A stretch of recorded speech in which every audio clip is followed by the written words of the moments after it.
As it's now minted time, many mountain bikers like to sell their old bikes in and buy new ones, just like I did with this 2019 Nuclear Scout.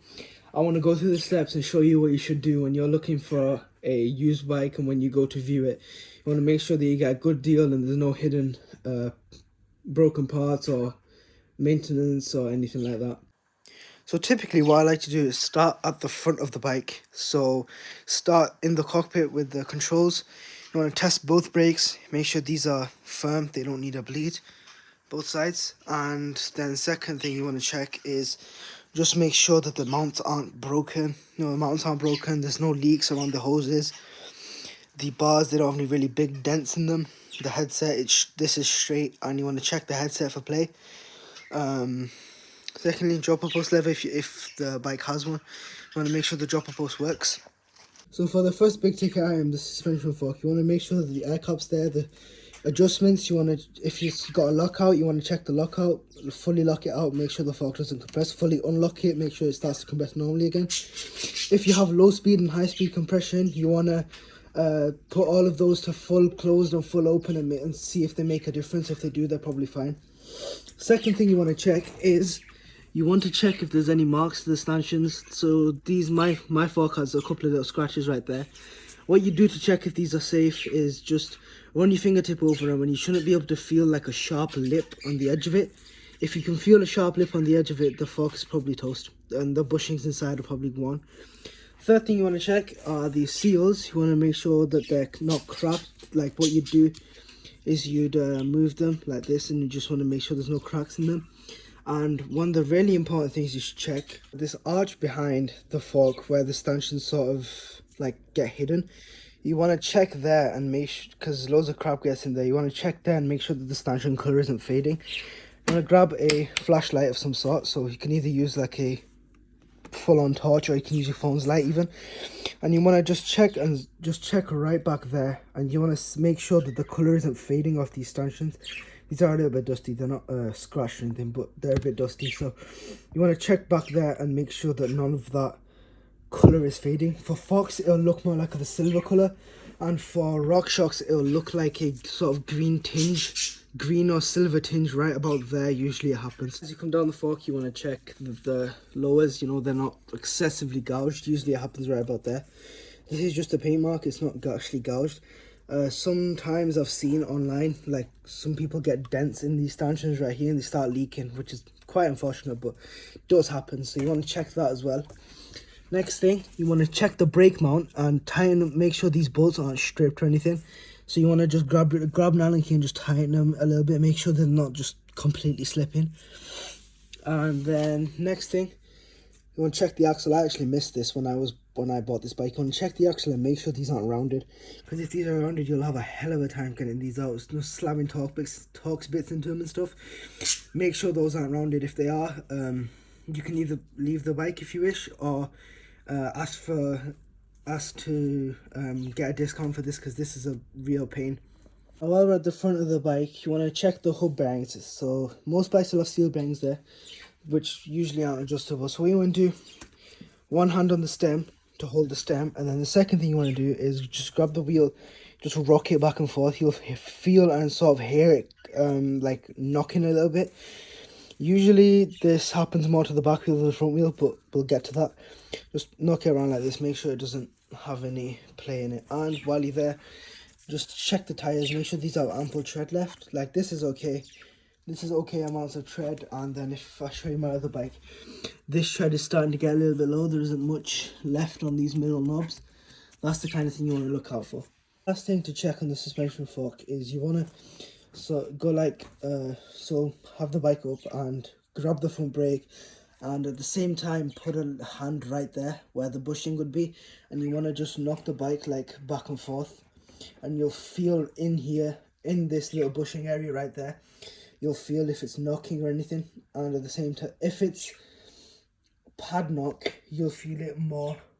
It'll be more of a knock than if it was bushings. You'll feel it when you hold it with your hand. Thing is the headset. You want to again grab the front brake and just put a hand here like this instead, and then when you've got the front brake, you just push it back and forth. Again, you'll feel a knocking in here as well, same time. Then grips, you want to check. Bearings, you want to check. This isn't that big of a deal. I've got bearings in storage I can just use, and grips. But next, you want to check the frame. You want to make sure the frame all the way down the top tube doesn't have any big dents in it. You want to check around the head tube. It's helpful for this. You want to check all of these welds going all the way around and make sure there's no cracks in there. You want to also check the underside where the weld is. You want to check there as well, and check the underside of the down tube all the way down. Make sure there's no big dents in there. Along the side, check all the dents. Check these bottle cage bolts, make sure they're there, and if they're there, they're not rounded or stripped out. Next thing, welds around here, you want to make sure these don't have any cracks in them. You'll see sort of stress marks in the paint right about here if there's anything going on. Next thing after you check the front triangle is the dropper post. You want to make sure this goes up and down smoothly, and secondly, you want to make sure that there isn't that much wobble in it. This much wobble is usually fine on a low end post like this Brand X one is, but if you have something more like a Fox, Fox Transfer or a RockShox Reverb, they usually won't have this play. And you want to also check the seat, make sure there's no tears going around the edges. A little bit of wear like that is fine, but if they're actually properly teared, then that's a bad sign as well. After you've checked all of this front triangle section, the frame wise, we'll head back and check the seat stays. Now these seat stays are a bit scuffed and scratched, but as you can see, they're not really dented. There's just little scuffs and scrapes and stuff. So after you check this, make sure there's no welds anywhere on the seat tube. Usually there never will be. And around here, you just make sure there's no like redone welds or anything. And again, on the chainstay, check the entire chainstay. Make sure that there's no really big dents in this, any cracks right around here. Make sure there's no cracks there. Something like this frame, that's just a little bit of, like shoe rub or something, but otherwise it's fine. It's got a couple of little chips from the chain slapping on it, but it's not that bad. After you've checked the seat stays, you want to go to the crankset. You want to check the pedals, make sure these don't have any play in them and they spin nice and freely, and just check the seals and stuff, make sure they're there and it doesn't have any play. And with the crankset itself, you want to check the chain ring, make sure it's not too excessively worn. This is fine, but you want to make sure it doesn't have any missing teeth like this. I also missed this bit as well when I bought my bike, but it's not really that big of a deal. Chain rings are expensive. So check this, and you want to check the cranks for any play. You want to grab the crank arm at the end and just wiggle it back and forth. You'll feel a little bit of knocking, similar to the front wheel and the headset. You'll feel a bit of knocking in the bottom bracket. The second thing to check with the bottom bracket is some what I like to call end flow.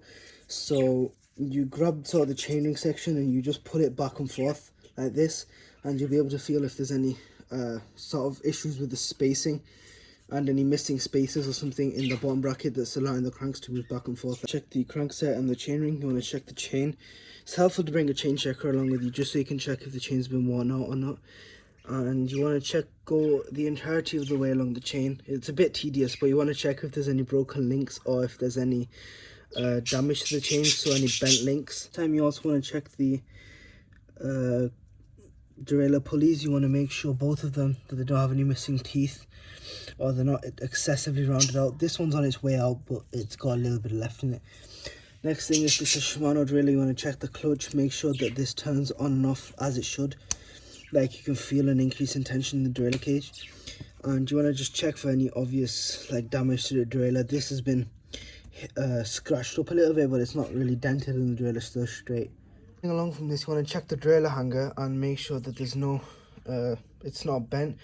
You can do this by looking from the back of the bike and you'll be able to see if the derailleur hanger is obviously out of alignment or not. Next thing, you want to rotate the cranks and just make sure the derailleur teeth, they're all straight and they're all lined up properly. My derailleur actually added something a little bit funky on. I'm sure you've questioned this bolt a little bit while you've been watching this video. This was put in by the previous owner because he stripped out the actual derailleur hanger, so he put a bigger bolt in it. I've got a derailleur hanger on order, it's not showing up yet. He gave me the original bolt and it still goes in fine, so this hopefully should be fine. You want to flip the bike over or have somebody hold it over me from the seat, and you just want to pedal it and check this is shifting. Make sure it shifts fine and there aren't any abnormal like crunches or noises that shouldn't be coming from there. While you're down here, you want to check the hub as well. So same way as we did with the front wheel, you want to check the back wheel and hold it from the seat or maybe from the top tube here. And the same way you want to just pull the wheel like this. This has no play in it as well. You'll be able to feel like a little sort of knock if there is play in it. Now after I've checked the rear hub, I like to flip the bike around so I can check the rotors and any other little odds and ends around the place. So after you check this, you want to hold the bike up again and just roll the wheel. Make sure that the clicks of the hub work properly and there's no sorts of crunches going on with it. And then you want to come to the rear brake and the axle as well. This axle was also rounded, I missed this as well. But you want to check the caliper, make sure the caliper is nice and tight, and you want to look down the top and make sure that there's good pad material left. You can see right there, these are pretty much brand new pads. They're fully thick, and you want to also pull the brake at the same time. Make sure that both sides of the brake move evenly, the pads move evenly, and they clamp the rotor properly. And then to check the rotor, you want to spin the wheel and just make sure this, I'm not going to touch this, but because my gloves are a bit dirty, but you want to spin the wheel and you'll be able to look down the top of the caliper and you'll be able to see if it's any bent at all. And second thing, to check if the rotors are worn, you want to grab your finger and just sort of check right where the pad contacts and where the pad doesn't contact. You want to make sure there's no little lip there. If there is, the rotors are worn out and they need replacing. Come back to the front of the bike, and what you want to check here is you want to just check all of these spokes, so that each like 2 pairs of spokes on one side.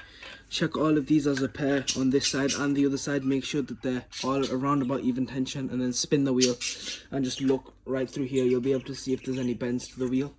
And the same thing as before, check the rotor, check the lip, make sure the rotor's straight, and also check the pads. And you can check the front tire as well. This front tire is actually alright. This is more tread than the back also, which is quite normal. If your tires are, if their tires are already set up tubeless, you want to check all the way around. Make sure that there's no sort of leaks in the bead. And while you're there checking that, make sure that there's no cracks around the entirety of the rim. And at the joint, which on this rim I don't know where it is, but you want to, at the joint, I think it's right there, you want to make sure that there's no cracks, like the joint hasn't separated. Same goes for the rear wheel. You want to check if there's any cracks all the way around. Check all the spokes as pairs, the 2 pairs that pull from that side of the hub. You want to check those all the way around and on the other side as well. Make sure that there's no cracks and the joint hasn't split. You want to check, make sure that there's no leaks around that banjo fitting, this bleed fitting, the bleed nipple, and just in the separation between the caliper. You want to make sure there's no leaks around that area. Another sort of little side note, if you're looking at a full suspension frame such as this one, you want to grab the back of the wheel around about sort of 10 o'clock position, and also grab the seat at the same time, and you want to rock the back wheel like this, and you want to make sure that that'll tell you if there's any play in the wheels, but also more importantly, it'll tell you if there's any play in these pivots of the suspension linkage. So down there, the main pivot, the rocker link, the seat link, and the shock link, all of them. This works on all full suspension frames. So you want to again grab the wheel around that 10 o'clock position. It'll show you if there's any play in that linkage, this up here, and the main linkage down there. Yeah, that's pretty much it. That's how you check a used bike to see if it's worthy of your purchase. This has been Henchwench Repairs. If you like what you saw, hit the subscribe button, hit the like button, and comment anything that you'd like to see next. If you need any bike repairs in the Manchester area, please go into the description and go to my website and fill out the contact form, or contact me on my Instagram page, which is hench_wrench_repairs. And yeah, that's it for today's video. Thanks for watching.